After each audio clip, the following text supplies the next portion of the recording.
बोलो भारत माता की जय श्री राम, जय श्री राम, जय भीम, जय भीम। ಇವತ್ತು ಗೌರಿಬಿದನೂರಿನಲ್ಲಿ ಒಂದು ಅಲೆ ಬೀಸ್ತಾ ಇದೆ. ಯಾವ ಅಲೆ ಅದು? ಮೋದಿ ಅವರ ಅಲೆ, ಬಿಜೆಪಿ ಅಲೆ ಬೀಸ್ತಾ ಇದೆ. ಹಾಗಾಗಿ ಬಂಧುಗಳೇ, ಇಡೀ ದೇಶ ವ್ಯಾಪ್ತಿ ಕಾಶ್ಮೀರದಿಂದ ಕನ್ಯಾಕುಮಾರಿವರೆಗೂ ಕೂಡ ಮೋದಿಯ ಅಲೆ ಬೀಸ್ತಾ ಇದೆ. ಇವತ್ತು ಗೌರಿಬಿದನೂರು ಕ್ಷೇತ್ರ ಎಂತ ಕ್ಷೇತ್ರ ರೀ! ಜಲಿಯನ್ ವಾಲಾ ಬಾಗ್ ಆದ್ಮೇಲೆ ವಿದುರಾಶ್ವತ್ಥದಲ್ಲಿ ವೀರ ಯೋಧರು, ನಮ್ಮ ರೈತರು ಈ ದೇಶದ ಸ್ವಾತಂತ್ರ್ಯಕ್ಕೋಸ್ಕರ ಬ್ರಿಟಿಷರನ್ನ ಗುಂಡುಗಳನ್ನ ತೆಗೆದುಕೊಂಡು ಪ್ರಾಣವನ್ನ ಕೊಟ್ಟಿರ್ತಕ್ಕಂಥ ತ್ಯಾಗದ ಭೂಮಿ ಗೌರಿಬಿದನೂರ ವಿದುರಾಶ್ವತ್ಥ ಅಂತ ನಾವು ಹೇಳಬೇಕಾಗ್ತದೆ. ಅಂತ ಪುಣ್ಯ ಭೂಮಿಯಲ್ಲಿ ಇವತ್ತು ನಾವು ಈ ದೇಶವನ್ನ ರಕ್ಷಣೆ ಮಾಡಬೇಕು, ದೇಶವನ್ನ ಉಳಿಸಬೇಕು, ದೇಶವನ್ನ ಬೆಳೆಸಬೇಕು ಅನ್ನುವಂಥ ಚುನಾವಣೆ ನಡೀತಾ ಇದೆ. ಇದೆಲ್ಲವೂ ಸಾಕಾರ ಆಗಬೇಕು ಅಂತಂದ್ರೆ ಅದು ಕೇವಲ ಮಾನ್ಯ ನರೇಂದ್ರ ಮೋದಿಯವರು ಪ್ರಧಾನಮಂತ್ರಿಗಳಾದರೆ ಮಾತ್ರ ಸಾಧ್ಯ ಅಂತ ನಾನು ಹೇಳಲಿಕ್ಕೆ ಬಯಸ್ತೇನೆ. ಹಾಗಾಗಿ ಬಂಧುಗಳೇ, ಪರಿಶಿಷ್ಟ ಜಾತಿ ಪರಿಶಿಷ್ಟ ಪಂಗಡದ ಬಡವರು ಬಲಹೀನರು ಹೆಚ್ಚು ಜನ ಇರ್ತಕ್ಕಂಥ ಈ ಪ್ರದೇಶ ಅಭಿವೃದ್ಧಿ ಆಗಿಲ್ಲ. ಕಾಂಗ್ರೆಸ್ನ ಆಡಳಿತ ಸುದೀರ್ಘವಾಗಿ 50 ವರ್ಷಗಳು ಈ ದೇಶದಲ್ಲಿ ಆಡಿದ್ದಾರೆ. ಆದರೆ ಬಡವರು ಬಡವರಾಗಿ ಉಳಿದಿದ್ರು, ಬಡವರು ಬಡವರಾಗೇ ಇದ್ರು. ಆದರೆ ನಿಮ್ಮ ಮತವನ್ನ ಮಾತ್ರ ಕಸಿಯುವಂತ ಕೆಲಸ ಮಾಡಿದ್ದಾರೆ, ಯಶಸ್ವಿಯಾಗಿ ಮಾಡಿದ್ದಾರೆ. ಆದರೆ ಮಾನ್ಯ ನರೇಂದ್ರ ಮೋದಿಯವರು ಕಳೆದ 10 ವರ್ಷದಲ್ಲಿ 25 ಕೋಟಿ ಬಡವರನ್ನ ಬಡತನ ರೇಖೆಗಿನ್ನ ಮೇಲೆತ್ತುವಂತ ಕೆಲಸ ಮಾಡಿದ್ದಾರೆ. ಇದು ನಾನು ಹೇಳ್ತಾ ಇಲ್ಲ, ವಿಶ್ವಸಂಸ್ಥೆಯ ಅಧಿಕೃತವಾಗಿರ್ತಕ್ಕಂಥ ವರದಿ ಇದು. ಕೇವಲ 10 ವರ್ಷದಲ್ಲಿ ಭಾರತ ದೇಶ ಇವತ್ತು ಇಡೀ ವಿಶ್ವ ಭೂಪಟದಲ್ಲಿ 5ನೇ ಸ್ಥಾನಕ್ಕೆ ಆರ್ಥಿಕವಾಗಿ ಬೆಳೆದಿದೆ ಅಂತಂದ್ರೆ ಅದು ಮಾನ್ಯ ನರೇಂದ್ರ ಮೋದಿ ಅವರ ದಿಟ್ಟ ನಾಯಕತ್ವ ಕಾರಣ ಅಂತ ನಾನು ಹೇಳಲಿಕ್ಕೆ ಬಯಸ್ತೇನೆ.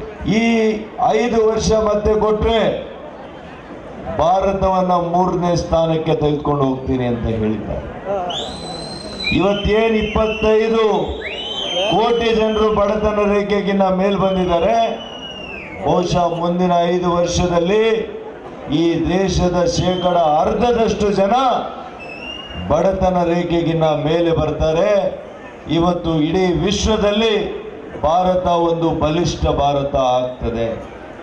ಅದಕ್ಕೆ ನೀವೆಲ್ಲ ಕೂಡ ಆಶೀರ್ವಾದ ಮಾಡಿ. ನನಗೆ ನೀವು ಆಶೀರ್ವಾದ ಮಾಡಿದ್ರೆ ಮಾನ್ಯ ನರೇಂದ್ರ ಮೋದಿಯವರ ಕೈಗಳಿಗೆ ಶಕ್ತಿ ತುಂಬುವಂತ ಕೆಲಸ ಮಾಡ್ತೀನಿ.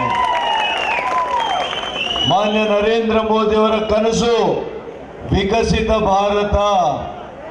ಇವತ್ತು ಗೌರಿಬಿದನೂರಿನಲ್ಲಿ ಪ್ರತಿಜ್ಞೆ ಮಾಡಿ ಹೇಳ್ತಾ ಇದ್ದೇನೆ, ನನ್ನ ಸಂಕಲ್ಪ ವಿಕಸಿತ ಚಿಕ್ಕಬಳ್ಳಾಪುರ ಅಂತ ನಾನು ಹೇಳಲಿಕ್ಕೆ ಬಯಸ್ತೇನೆ.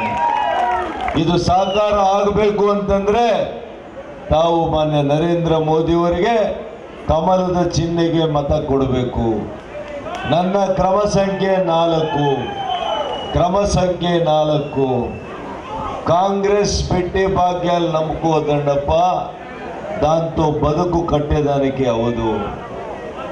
బ్రతుకు కట్టాలంటే మాన్య నరేంద్ర మోదీ గారు ఇచ్చే పథకాలని ఆలోచించాలా. రైతులకి 6,000 రూపాయలు ప్రతి ఏడాది ఇస్తా ఉన్నారా లేదా? మేము అశోక్ అన్న సర్కారు ఉన్నప్పుడు 4,000 దాంతో కలిపి ఇచ్చేవాళ్ళము. కాంగ్రెస్ రావడంతో దాన్ని తీసేసినారు 4,000. రైతుల బిడ్డలకి స్కాలర్షిప్ ఇచ్చేవాళ్ళము బొమ్మాయి గారు. కాంగ్రెస్ రావడంతో దాన్ని కూడా తీసేసినారు. ఇప్పుడు పాలు పోసే రైతులకు 5 రూపాయలు మేము ఇచ్చేవాళ్ళం 1 లీటర్కి ప్రోత్సాహధనం. దాన్ని 9 నెలలైంది, ఇప్పుడు ఎవరికి 1 రూపాయి ఇవ్వట్లేదు. ఇది కాంగ్రెస్ ప్రభుత్వం. ఒక కొత్త కనెక్షన్ పవర్ తీసుకోవాలంటే ఈరోజు 3 లక్షల రూపాయలు కావాల్సి వచ్చింది. అవునా కాదప్పా? మేమున్నప్పుడు 25 నుంచి 30 వేలకి మీకు కొత్త కనెక్షన్ వచ్చేది, కొత్త టీసీ వచ్చేది. ఈ కాంగ్రెస్ ప్రభుత్వాన్ని రైతుల విరోధమైన సర్కారం అని చెప్పాలా లేదా? అందువలన ఆడపడుచులకు ఒక బతుకు కల్పించే మార్గాలు, పథకాల్ని మోదీ గారు నిన్న ప్రకటించారు. ఒక మహిళకు 20 లక్షల రూపాయలు ఆవిడ ఏ కసుబు చేస్తుంది, ఏ ఉద్యమం చేస్తుంది, ఆ ఉద్యమానికి 20 లక్షల రూపాయలు ఆర్థిక సహకారం చేసేట్లా పథకాల్ని ఈరోజు ప్రకటించారు. 3 కోట్లు పేదలకు ఇల్లు కట్టిస్తాము అని ఇప్పుడే నిన్న ప్రకటించారు మాన్య మోదీ గారు. దాని నుంచి మీరంతా కూడా మోదీ గారు కోవిడ్ వచ్చినప్పుడు మీ అందరికీ నేను ఆరోగ్య శాఖ మంత్రిగా మీకందరికీ కోవిడ్ ఇంజెక్షన్లు ఇచ్చామా లేదా? 2 డోసులు 3 డోసులు ఇచ్చాము, ఉచితంగా ఇచ్చాము. కోవిడ్ వచ్చిన సమయంలో 10 కేజీలు బియ్యం ఇచ్చింది ఎవరు? మోదీ గారు. ఇప్పుడు కూడా 5 కేజీలు బియ్యం ఇస్తా ఉంది ఎవరు? అయితే కాంగ్రెస్ ప్రభుత్వం ఏం చెప్తా ఉంది? ముఖ్యమంత్రులు ఏం చెప్తా ఉన్నారు? మేము అన్నభాగ్యం ఇస్తా ఉన్నాం, మేము అన్నభాగ్యం. ఇచ్చేవాళ్ళు ఎప్పుడు చెప్పలే, అప్పుడు చెప్పలే 10 కేజీలు తిప్పినప్పుడు, ఇప్పుడు చెప్పలే. అయితే పేరు సొమ్ము ఒకరిది, సోకు ఒకరిది. అవునా కదా? సొమ్ము మోదీ గారిది, సోకు దళితులని ఉద్ధారం చేసే పథకాలు మోదీ గారు ఒక్కరే చేస్తారు. కాంగ్రెస్ చేయలేరు, చేయలేదు, చేయలేరు. డాక్టర్ అంబేద్కర్ గారిని ఆయన జీవితంలో చాలా బాధ పెట్టింది, అవమానంకి గురి చేసింది. ఎవరైనా చేసుంటే అది కాంగ్రెస్ నాయకులు కానీ బీజేపీ కాదు అని చెప్తా ఉన్నాను. మిమ్మల్ని హెచ్చరిస్తున్నాను.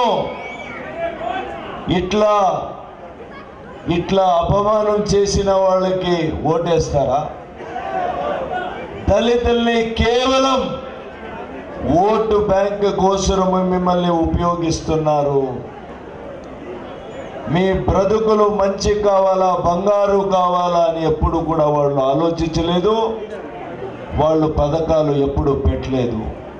మా కర్ణాటకలో మీకై పెట్టిన ఎస్సీపీ టీఎస్పీ ఇప్పుడు బడ్జెట్లో 11,000 కోట్లని ఈరోజు గ్యారంటీలకి ఇప్పుడు వెదికించారు. మీకు అన్యాయం చేయలేదా? ఈరోజు దళితులకి ఇది అన్యాయం కాదా? అందుకోసం మీరందరూ కూడా ఇప్పుడు కాంగ్రెస్ని గేట్ పాస్ ఇవ్వాలా. మొత్తం ఇండియాలో అంతా కూడా కాంగ్రెస్ని తొలగించారు. ఇప్పుడు చివరికి కర్ణాటక మాత్రం ఉంది. ఆ పని మీరు చేస్తారా? కర్ణాటక నుంచి కాంగ్రెస్ని తొలగిస్తారా? కర్ణాటక నుంచి తొలగించాలా. 26వ తేదీ నాడు అందరూ 7 వెళ్ళి మీరు ఓటేయాలి. నా క్రమ సంఖ్య 4, మన చిన్న కమలం పువ్వ, కమలಕ್ಕೆ ಮತ, ನಿಮ್ಮೆಲ್ಲರ ಹಿತವನ್ನು ಬಯಸಿ ನಾನು ಮಾತು ಮುಗಿಸ್ತೇನೆ. ಜೈ ಹಿಂದ್, ಜೈ ಬಿಜೆಪಿ.